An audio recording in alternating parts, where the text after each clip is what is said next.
We're on the slope of what's called Brenner's Hill, where Ewell had some artillery.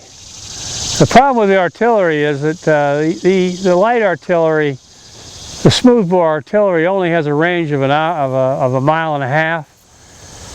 And as you can see, we're looking at that tree-shrouded hill is Culp's Hill. You can see at the top that there's a observation tower.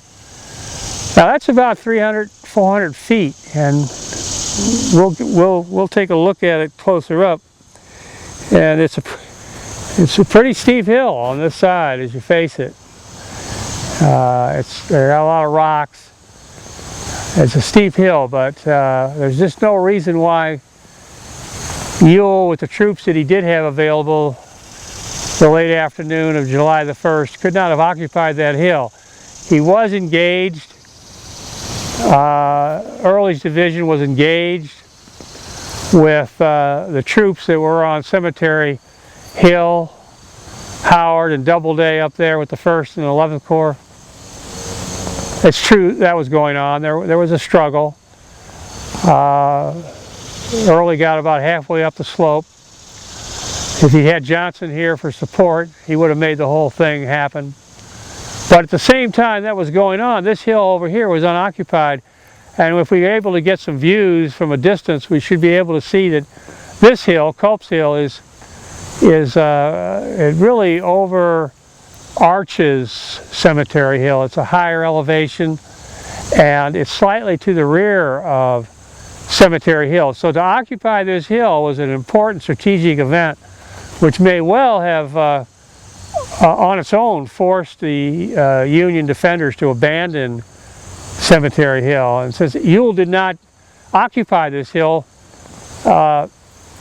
Hancock got up here from Taneytown, operating as Meade's eyes and ears, so to speak. And when he got up here and saw this hill was not occupied, he immediately ordered it occupied. So by the morning light, Union troops were swarming over that hill. Now, this is a tragedy because during the night, messages are coming back and forth between Ewell and Lee. And Lee even comes over here to this side of the battlefield, trying to get Ewell to move his troops around closer to where Seminary Ridge is.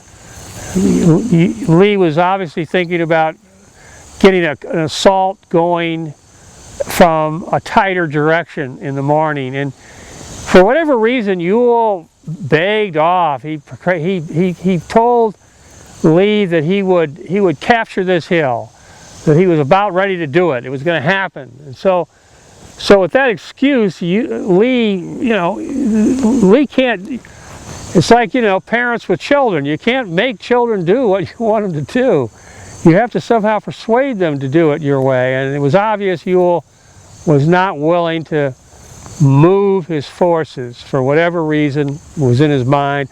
And in the morning light, on July the 2nd,